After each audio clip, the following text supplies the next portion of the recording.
This morning, after the crazy interview that they did, Ruben Amorim did, I remember at the time thinking to myself, well, you're saying that you're the manager and I'm a manager and you was brought in as head coach. What's this guy doing? Is he trying to get sacked or something? Mm-hmm. And then this morning, we hear that indeed he has been sacked. Ruben Amorim sacked as manager of Manchester United. Obviously, no mutual consenting. No mutual consent. It's not no mutual consent. Yeah. Sacked as manager. Really abrupt ending to his after, a couple of months ago, we were being told that he's going to get 3 years by Ineos. Got to get your reaction on it, Flex. So obviously, you got one of the biggest Man United channels on YouTube. What's going on? And how are you feeling? How's the emotions? How's the Manchester United fan base feeling about it? I'm really intrigued. This is it's actually so many emotions that go with it. Yeah, because it wasn't going the right way. But happy on one side because I see that it's not going the right way, but extremely concerned on the other hand of how the hierarchy are behaving and what they're doing. And I think I went mad at the start because it happened while I was live and I didn't know what was going on. So I was like, oh my God. But when you calm down, this is a situation where a lot of statements are true at the same time, okay? So firstly, let me just start with Ruben Amorim. When he said that yesterday, what he said, he doesn't have enough credit in the bank with what he's put up, with the hierarchy that's actually given him this chance to even still be here. You have to be very careful how you speak. So if you want to talk like that, he basically said to them, you sack me or back off. And he knew how that was going to end. So he could have got sacked for finishing 15th. He could have got sacked for losing to them in the cup final. He could have got sacked for losing to Grimsby, Brentford, Man City at the beginning of this season. He got an extra £200 million in the summer. And we got 2 wins in 11. And it's because the league is how the league is. Let's just be honest. Liverpool keep messing up when we mess up. They keep messing up. That's how we're all about par. It's a poor league. Hence why we're only 4 points away from like 15th, 16th as well. It's a poor league. People have tried to dress that up as progress when it's not. It's not. So he hasn't been doing a good enough job. To his own admittance, many press conferences, I'm failing at my job. I don't know why, Man United, I don't have anything for the fans to support me. They're amazing because I've been doing rubbish. Fair play, Paul Scholes wants to cuss me out because I'm underachieving. I'm doing crap here. So you don't have a record strong enough to be coming out swinging like that. Mm. On the other hand, because there is two, so that statement is true. The other statement is true, is that this is sheer incompetence from Ineos. Sheer incompetence. Every major decision they've had to make, they've got it wrong. And it all started with Erik ten Hag, flirting whether to get rid of him or not. Then you keep him and waste money in the budget on his players. Then you sack him and have to pay him off. Then you fight for Dan Ashworth, go to court for this guy and talk all madness in the media saying how Newcastle are being stupid. Remember that happened? Mm. He's in the job for about 2 weeks. Then you all fall out and you get rid of him. Then the new guy, Omar Barada, is let loose to go and handpick the manager and do all he wants to do. And Dan Ashworth left because he didn't see eye to eye with the appointment of Amorim, but they said, get out of here. You can F off. Then you get Amorim in, promise him all this stuff. You know what type of character he is. You know how he wants to construct his team. You know what he's wedded to. And when he is talking about that manager thing, I had to take the context up because I did what you did. I was like, you're an idiot. You signed a contract saying head coach, so stop crying that you're not the manager. But actually, what's actually gone on is the conversations that he's had and how it's been structured has been that you are a head coach, but like, we really want to do this thing with you, this whole structural, you need imprint, you need fingerprints on all of it.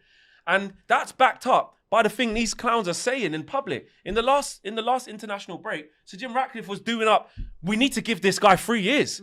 We believe in him. You know what I mean? Jason Wilcox, only last year, the quotes are all there 2 months ago. Up on Carrington Inside exclusive, all of this stuff. He's on big podcasts saying, we believe in this manager. We haven't got all the pieces of the puzzle, this, that, and the other. So all that's happened is, right, this has happened because of a breakdown of relationship. This hasn't happened because the results are so untenable. He hasn't gone on a 15-game losing streak and Man United are 15th still. If you actually look at the table, we're still on course for what the season objective, which has been my argument. Me going every game by game, and have you changed your mind? No, I haven't. But they're not going to sack him because we're on course for Europe. The reason why they've sacked him is not because they look at it and go, this isn't good enough for Man United, because they would have done that in the summer. They would have done that after all of the crap we've seen. They've done it because they can't micromanage him. They've done it because they can't manipulate him. And they're like, oh my God, he's combusted. But Amorim has also, and I'm on to him because what he's tried to do to fool half of the other fan base is why you got to be careful. He's tried to look at it like, I'll be the martyr. I'll even lose my job. I'll speak out against the establishment. No, you've been crap, brother. Don't try to paint the picture of like, they're just not giving me what I want. It's all their fault. We'll get to them because they are culpable. But you yourself, you're lucky. You should be privileged to still be our manager. The fact that the Stretford End still sings your name. There's a whole song about you. How you're going to turn the Reds around. We're backing from the Stretford End. He turned the Reds around, Ruben Amorim. Yeah, They bring the glory days again. It's a real life song. If anything, Man United fans are probably one of the, arguably get called stupidest or whatever, but they're one of the most loyal fan bases where they back you to the nth turn, the nth degree. So for me, Ruben Amorim and Ineos now are looking like, you know that friend that you got, yeah, or they're kind of a friend or an acquaintance, yeah, and you hear about them falling out with everyone. You go, rah, man, boy, Robbie's always falling out with people. Doyle's always like, it must be him, you know. I'm friends with him, but Matisse is always falling out. Maybe it's him. They're falling out with Eric Ten Hag, Dan Ashworth, and now Ruben Amorim, like this. And now, okay, Fletcher to the end of the season. Now we're in a situation where... the end of the season. Well, we don't actually know.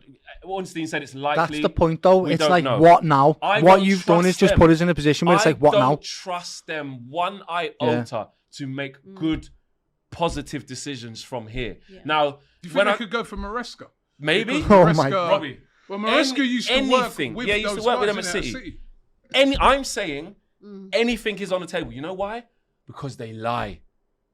You can't trust any of them.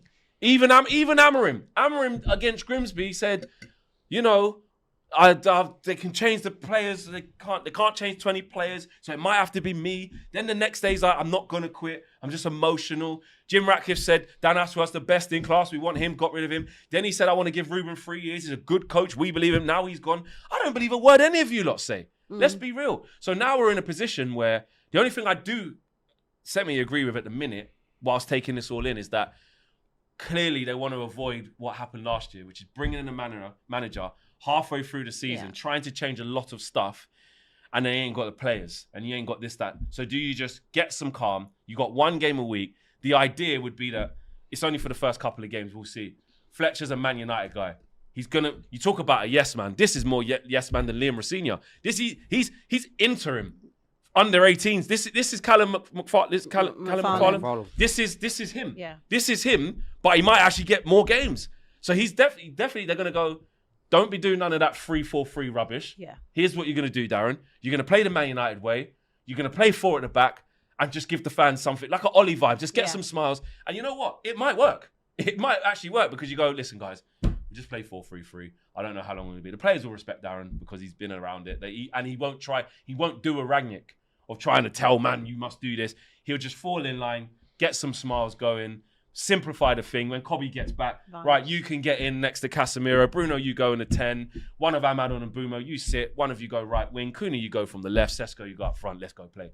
And then, weirdly, you might be all right. Or it could go the other way, where it just falls off a cliff because it's total mayhem. I don't know. I have no idea how this is going to go.